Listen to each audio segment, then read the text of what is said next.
Hello, എല്ലാവർക്കും സുഖല്ലേ? എന്താ വിശേഷം? നമുക്ക് പുതിയ പാർട്ടിലേക്ക് പോയാലോ?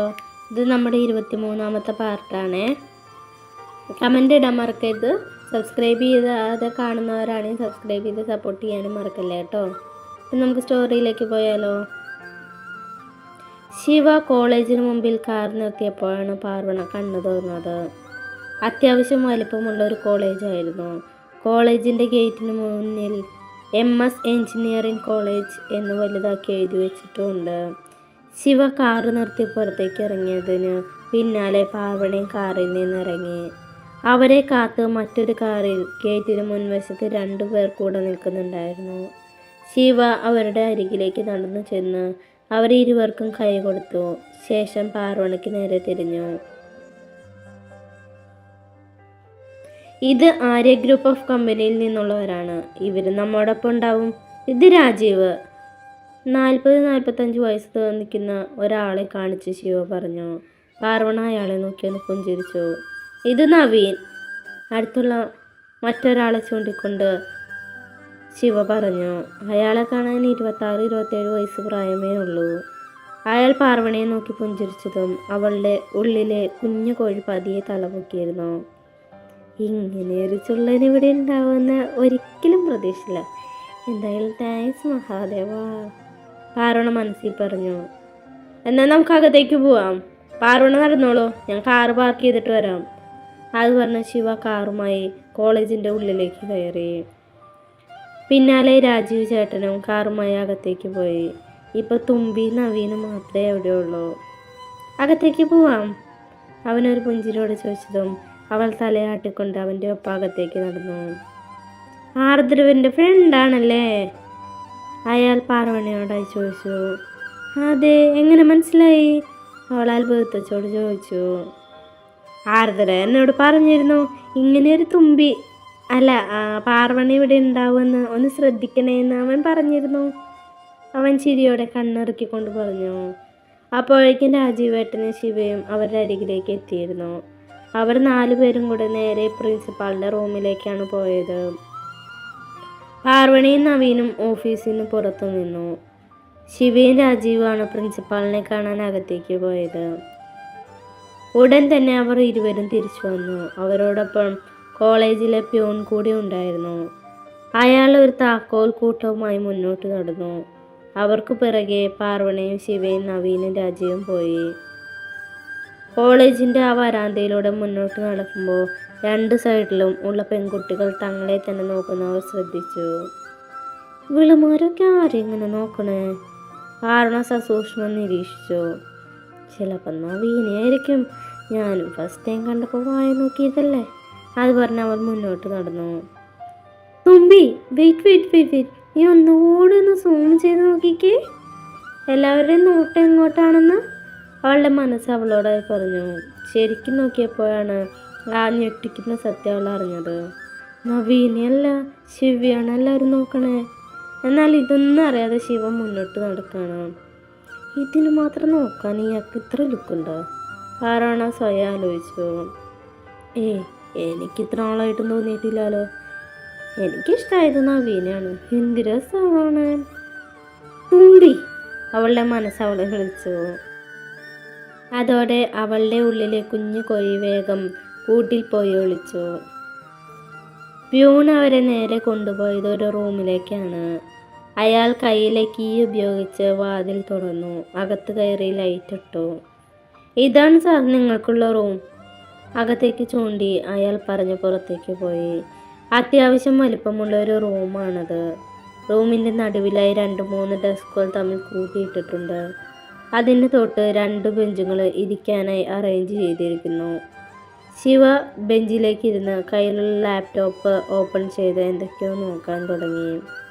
നവീനും കയ്യിലുള്ള ലാപ്ടോപ്പ് എടുത്ത് ശിവയ്ക്ക് ഓപ്പോസിറ്റായി ഇരുന്നുകൊണ്ട് എന്തൊക്കെയോ ലാപ്ടോപ്പിൽ ചെയ്യുന്നുണ്ട്.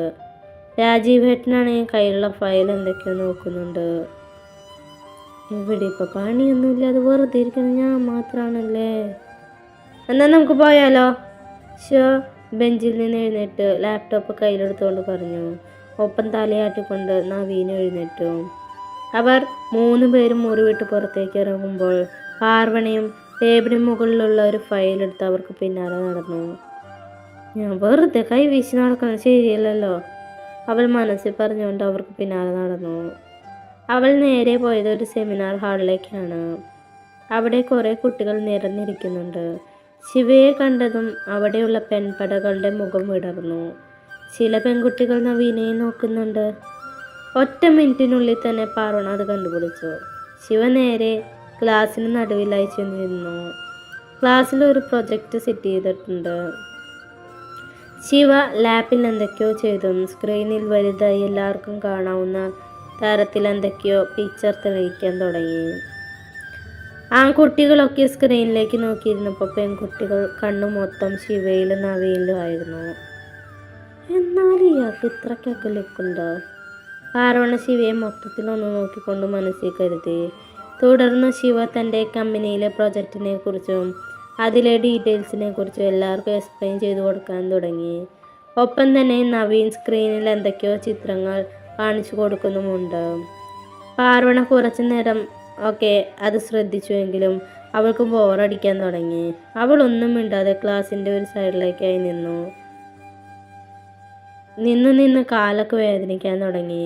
അപ്പോഴാണ് ദൈവദൂതനെ പോലെ രാജീവേട്ടൻ അവളെ തൻ്റെ അടുത്തേക്ക് വിളിച്ചത്. പാർവണ കയ്യിലുള്ള ഫയലുമായി രാജീവേട്ടൻ്റെ അടുത്തേക്ക് നടന്നു. രാജീവേട്ടൻ അവളുടെ കയ്യിലെ ഫയൽ വാങ്ങിക്കൊണ്ട് എന്തൊക്കെയോ നോക്കുന്നുണ്ട്.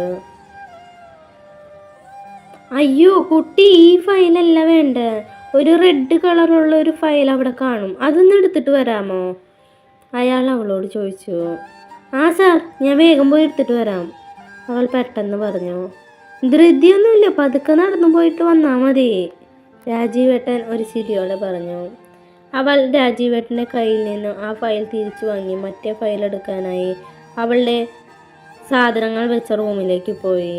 അവിടെ ലൈറ്റ് ഓഫായിരുന്നു. അവൾ ഏതൊക്കെയോ സ്വിച്ച് ബോർഡ് കണ്ടുപിടിച്ച് ലൈറ്റ് ഇട്ടു. ശേഷം ടേബിളിലുള്ള ഫയൽ എടുത്ത് തിരികെ നടന്നു. ധൃതി വേണ്ടെന്നല്ലേ, പതുക്കെ വന്നാൽ മതി എന്നല്ലേ രാജീവേട്ടൻ പറഞ്ഞേ, അപ്പം പതുക്കെ പോയാൽ മതി, അത് പറഞ്ഞു പാർവണ തിരിച്ചു വന്ന ശേഷം തൻ്റെ ബാഗിൽ നിന്ന് വെള്ളം എടുത്ത് കുടിച്ചു. വാട്സപ്പിലെ മെസ്സേജുകൾക്കെല്ലാം റിപ്ലൈ കൊടുക്കണം, നെറ്റ് ഓൺ ചെയ്യണം എന്നൊക്കെ ഉണ്ടായിരുന്നെങ്കിലും അമ്മ വിളിക്കുന്ന പേടിയുള്ളത് കൊണ്ട് അവൾ ഫോൺ സ്വിച്ച് ഓൺ ചെയ്യാൻ പോയില്ല. അവൾ ഓരോന്ന് ആലോചിച്ച് ഫയലുമായി തിരിച്ച് സെമിനാർ ഹാളിലേക്ക് തന്നെ വന്നു. കുട്ടികളുടെ എല്ലാം കയ്യടി കേട്ടുകൊണ്ടാണ് അവൾ സെമിനാർ ഹാളിലേക്ക് കയറിയത്. എല്ലാവരും നന്നായി കൈയടിക്കുന്നുണ്ട്. ഗേൾസാണ് കൂടുതൽ ഉച്ചത്തിൽ കൈയടിക്കുന്നതെന്ന് പറയുന്നതായിരിക്കും ശരി. ശിവയാണെങ്കിൽ എല്ലാവരെയും നോക്കി നല്ലൊരു ചിരി ചിരിക്കുന്നുണ്ട്. ഞാൻ ജീവിതത്തിൽ രണ്ടാമത്തെ തവണയാണ് ശിവ ഇത്ര നന്നായി ചിരിക്കുന്നത് കാണുന്നത്. ഒരു ദിവസം ഗേറ്റ് തുറക്കാൻ പറ്റാത്ത എന്നെ കളിയാക്കി ചിരിച്ചപ്പോൾ പിന്നെതാ ഇപ്പോഴും. ഇയാൾക്കെന്താ എപ്പോഴും ഇങ്ങനെ ഗൗരവഭാവം? ശിവയെ നോക്കിക്കൊണ്ട് തന്നെ പാർവണ ആലോചിച്ചു. കാണാൻ ഇത്തിരി ഭംഗിയൊക്കെ ഉണ്ടല്ലേ, ചിരിക്കുമ്പോൾ കവിളണയിൽ തെളിയുന്ന നുണക്കുഴിയും ഇടയ്ക്കിടയ്ക്ക് മുഖത്തേക്ക് പാറ വീഴുന്ന മുടിയിഴകളും ട്രിമ്മ് ചെയ്ത താടിയും പിന്നെ കഴുത്തിലെ മാർഗും, എൻ്റെ മഹാദേവ. ശിവയെ മൊത്തത്തിൽ സ്കാൻ ചെയ്തുകൊണ്ട് പാർവണ മനസ്സിലാലോചിച്ചു. ഓക്കെ സ്റ്റുഡൻസ്, അപ്പോൾ ഈ പ്രൊജക്റ്റ് പങ്കുവയ്ക്കാൻ താല്പര്യമുള്ളവർ എൻ്റെ അസിസ്റ്റൻറ്റിൻ്റെ കയ്യിൽ നിങ്ങളുടെ ബയോഡാറ്റയും പ്രാക്ടിക്കൽ എക്സാമിൻ്റെ മാർക്ക് ലിസ്റ്റും കൊടുത്താൽ മതി, ശിവ പാർവണയെ ചൂണ്ടിക്കൊണ്ട് പറഞ്ഞു. പാർവണിയാണെങ്കിൽ എൻ്റെ അടുത്തോ എന്ന മട്ടിൽ നിൽക്കുകയാണ്. ദാ ഇതിൽ സ്റ്റുഡൻറ്റിൻ്റെ പേരും ഫോൺ നമ്പറും എഴുതണം, അത് പറഞ്ഞ് കയ്യിലുള്ള ഒരു ഷീറ്റ് രാജീവ് പാർവണയ്ക്ക് കൊടുത്തു. ശേഷം അവളെ ഒരു ബെഞ്ചിൽ ഇരുത്തി. അപ്പോഴേക്കും ശിവ അവിടെ നിന്ന് ഇറങ്ങിപ്പോയിരുന്നു. സെമിനാർ കഴിഞ്ഞ് ഇറങ്ങിയതും കുറേ കുട്ടികൾ പാർവണയുടെ അടുത്തേക്ക് വന്ന് തങ്ങളുടെ മാർക്ക് ലിസ്റ്റും ഫോൺ നമ്പറും ബയോഡാറ്റയും എല്ലാം നൽകി. അതെല്ലാം കളക്ട് ചെയ്ത് വന്നപ്പോഴേക്കും പാർവണ ആകെ ക്ഷീണിച്ചിരുന്നു. ഇതയാൾ വേണമെന്ന് വെച്ച് എനിക്കിട്ട പണിയാൻ തോന്നുന്നുണ്ട്, ഇതിന് പ്രതികാരം ചെയ്തിങ്ങനെ എൻ്റെ പേര് പാർവണ എന്നല്ല, അവൾ മനസ്സിൽ ശിവയെ പ്രാഗിക്കൊണ്ട് പറഞ്ഞു. ഉച്ചയോടുകൂടിയാണ് എല്ലാ സ്റ്റുഡൻസിൻ്റെയും ഡീറ്റെയിൽസ് കളക്ട് ചെയ്തത്.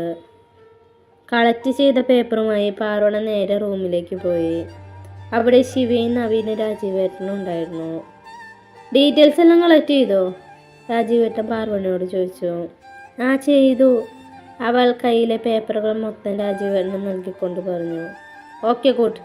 ഉച്ചയ്ക്ക് ശേഷം മറ്റൊരു ബാച്ച് കൂടിയുണ്ട്. രാജീവേട്ടൻ അത് പറഞ്ഞ് കയ്യിലുള്ള ഫയലുകളെല്ലാം ടേബിളിന് മുകളിൽ വെച്ചു. ഉച്ചയായില്ലേ, നിങ്ങൾ പോയി ഫുഡ് കഴിച്ചിട്ട് വന്നോളൂ. ശിവ നവീനോട് രാജീവിനോട് പറഞ്ഞു. Okay sir. അത് പറഞ്ഞ് അവർ ഇരുവരും പുറത്തേക്ക് നടന്നു. പാർവണ എന്ത് ചെയ്യണമെന്നറിയാതെ ശിവയുടെ ഓപ്പോസിറ്റുള്ള ബെഞ്ചിൽ ചെന്നിരുന്നു. കുറേ നേരം ശിവയുടെ മുഖത്തേക്ക് നോക്കി. എന്നിട്ടും അവനൊന്നും മൈൻഡ് ചെയ്യുന്നത് പോലുമില്ല. അതുകൂടെ ആയതും പാർവണയ്ക്ക് ദേഷ്യം ഒന്നുകൂടെ കൂടി. അവൾ ക്ഷീണത്തോടെ ഡെസ്കിലേക്ക് തല ചിരിച്ചു വെച്ച് കണ്ണടച്ചതും ശിവയുടെ വിളി വന്നത് ഒരുമിച്ചായിരുന്നു. ഡാ, ഇതൊക്കെ ലാപ്ടോപ്പിലൊന്ന് നോട്ട് ചെയ്ത് വെക്കണം. പേരും ഫോൺ നമ്പറും മാത്രം മാർക്ക് ചെയ്താൽ മതി. അത് പറഞ്ഞ് കുറച്ചു മുമ്പ് കളക്ട് ചെയ്തിരുന്ന പേപ്പറുകൾ മൊത്തം ശിവ പാർവണയ്ക്ക് മുമ്പിലേക്ക് വെച്ചു. ഇത് മൊത്തം? പാർവണ കണ്ണു തള്ളിക്കൊണ്ട് ചോദിച്ചു. പിന്നല്ലാതെ, ഇതിനൊന്നും പറ്റില്ലെങ്കിൽ പിന്നെ നീ എന്തിനാ എൻ്റെ അസിസ്റ്റൻ്റായിട്ട് കൂടെ വന്നേ? ഇതൊന്നും ചെയ്യാൻ വയ്യാത്തവർ ഇവിടെ വരാൻ നിൽക്കരുത്, ശിവ ഗൗരവത്തോടെ പറഞ്ഞു. പിന്നെ ഞാൻ കരഞ്ഞ് വാശി പിടിച്ച് ഇയാളുടെ അസിസ്റ്റൻ്റായി വന്നതല്ലേ, ഞാൻ പെട്ടുപോയത് ഇതിൽ. അല്ലെങ്കിൽ ഇയാളുടെ കൂടെ ഒന്നും ഞാൻ വരുമോ? പാർവണ പുറത്തു. വാട്ട്? ശിവ പാർവണയെ നോക്കി ചോദിച്ചു. ഒന്നുമില്ല, ഞാനിപ്പം തന്നെ ഇതൊക്കെ ചെയ്യാന്ന് പറഞ്ഞതാ, പാർവണ അവനെ നോക്കിക്കൊണ്ട് പറഞ്ഞു. ഇപ്പം ചെയ്യണമെന്നില്ല, ഫുഡ് കഴിച്ചു കഴിഞ്ഞിട്ട് ചെയ്താൽ മതി. അത് പറഞ്ഞാൽ ശിവ ഫോണെടുത്ത് പുറത്തേക്ക് നടന്നു. ഫുഡോ? ഏത് ഫുഡ്? ഞാനൊന്നും കൊണ്ടുവന്നിട്ടില്ല. ഇനി വായു ഭക്ഷണമാണ് ഇയാൾ ഉദ്ദേശിച്ചത്. പാർവണ സ്വയം ആലോചിച്ച് തലയ്ക്ക് കൈയോർത്ത് ബെഞ്ചിൽ ഇരുന്നു. വിശന്നിട്ടാണെങ്കിൽ വയറ് കരയാൻ തുടങ്ങി.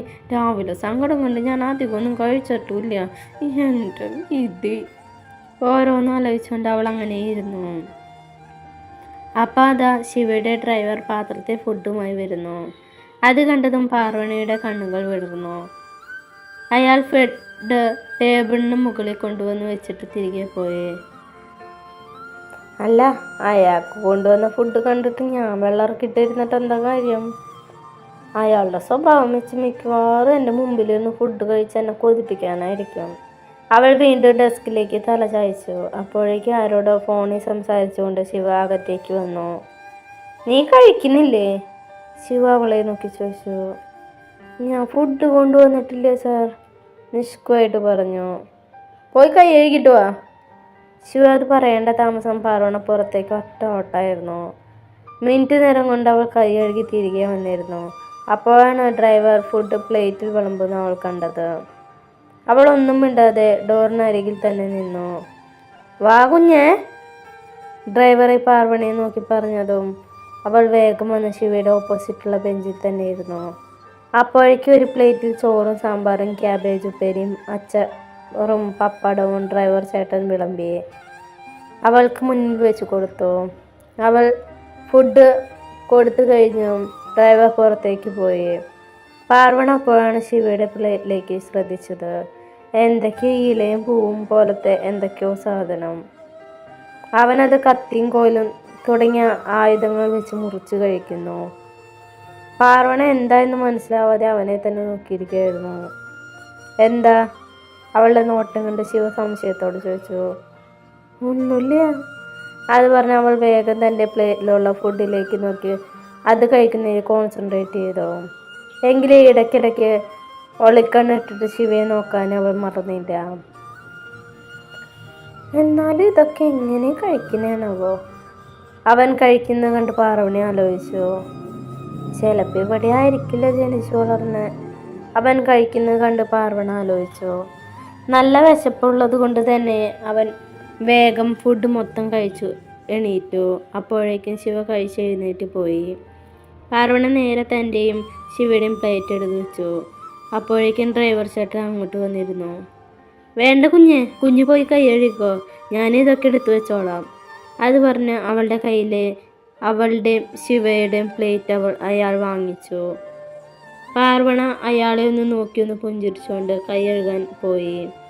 ഞാൻ കഴിച്ച പ്ലേറ്റ് പോലും എടുക്കാത്ത ആളായിരുന്നു ഞാൻ, അവൾ സ്വയം മനസ്സിൽ ആലോചിച്ച് പുറത്തേക്ക് നടന്നു. വേഗം തന്നെ കൈ കഴുകി റൂമിലേക്ക് വന്നപ്പോഴേക്കും ഡ്രൈവർ ചേട്ടൻ എല്ലാം ക്ലീൻ ചെയ്തിരുന്നു. ശിവ വീണ്ടും ലാപ്ടോപ്പിൽ എന്തൊക്കെയോ നോക്കുന്നുണ്ട്. ഇയാളെന്തൊക്കെ ഇട്ടിട്ട് തന്നെ ലാപ്ടോപ്പിലാണ്. അവൾ പിറുപിറുത്തു. ഫുഡ് കഴിച്ചു കഴിഞ്ഞില്ലേ? ശിവ അവളെ നോക്കി ചോദിച്ചു. അവൾ കഴിഞ്ഞു എന്ന രീതിയിൽ തലയാട്ടി. എന്നാൽ വർക്ക് തുടങ്ങിക്കോ, മുന്നിലുള്ള ഫയലിലേക്ക് നോക്കി ശിവ പറഞ്ഞു. അതോടെ പാർവണ വേഗം ലാപ്ടോപ്പ് ഓപ്പൺ ചെയ്തു. സ്റ്റുഡൻസിൻ്റെ ഡീറ്റെയിൽസ് എല്ലാം ലാപ്ടോപ്പിൽ ഫീഡ് ചെയ്യാൻ തുടങ്ങി. പുറത്തു കൂടെ കുട്ടികൾ പോകുന്ന സൗണ്ട് കേൾക്കുന്നുണ്ട്. ജനലിലൂടെ പല പെൺകുട്ടികളും ശിവയെ നോക്കി പോകുന്ന പാർവണ കണ്ടിരുന്നു. അങ്ങനെ ഇപ്പോൾ ഇവളന്മാർ ഇയാളെ കാണണ്ട, അത് പറഞ്ഞ് ശിവയെ മറയ്ക്കുന്ന രീതിയിൽ പാർവണ ഇരുന്നു. ഇപ്പോൾ പുറത്തു നിന്ന് നോക്കുമ്പോൾ ശിവയെ കാണാൻ കഴിയില്ല. എന്തൊരാശ്വാസം, അവൾ മനസ്സിൽ പറഞ്ഞു. അല്ലെങ്കിൽ നമ്മുടെ നാട്ടിലും ഒരു ലവ് യൂണിവേഴ്സിറ്റി തുടങ്ങേണ്ടതായിരുന്നു. ചൈനയിലൊക്കെ ഉണ്ടല്ലോ ലവ് യൂണിവേഴ്സിറ്റി. അറ്റ്ലീസ്റ്റ് കേരളത്തിലൊരു മൗത്തിലൊക്കെ യൂണിവേഴ്സിറ്റി എങ്കിലും ഉണ്ടായിരുന്നു, എത്ര നന്നായിരുന്നേനെ. മനസ്സിലാലോചിച്ചുകൊണ്ട് അവൾ ലാപ്ടോപ്പിൽ ഓരോന്ന് ടൈപ്പ് ചെയ്യാൻ തുടങ്ങി. അപ്പോഴാണ് ശിവയെ ആരോ വിളിച്ചത്. പരിചയമില്ലാത്ത നമ്പറായതിനാൽ ശിവ ഞെട്ടി ചുളിച്ചുകൊണ്ട് കോൾ അറ്റൻഡ് ചെയ്തു. എന്തൊക്കെയോ സംസാരിച്ച് അവൻ നേരെ ഫോൺ പാർവണയ്ക്ക് നേരെ നീട്ടി. അവൾ സംശയത്തോടെ ഫോൺ വാങ്ങി ചെവിയോട് ചേർത്തു. ഹലോ. അപ്പം നമ്മുടെ ഇന്നത്തെ പാട്ട് തീർന്നു. വെള്ളികളുണ്ടെന്നറിയാം. എന്താ, ഞാൻ ഒരുപാട് ശ്രമിച്ചു നോക്കി വെള്ളികൾ വീഴാണ്ട്. പക്ഷേ വെള്ളിയാഴ്ചയാണെന്ന് തോന്നുന്നു വെള്ളികൾ വരാതെ നോക്കാൻ പറ്റുന്നില്ല. സോ ക്ഷമിക്കുക. പിന്നെ എന്തെങ്കിലും നിങ്ങളുടെ അഭിപ്രായങ്ങൾ പറയണം, കമൻ്റ് ഇടാൻ മറക്കരുത്. അപ്പോൾ ബൈ, താങ്ക് യു.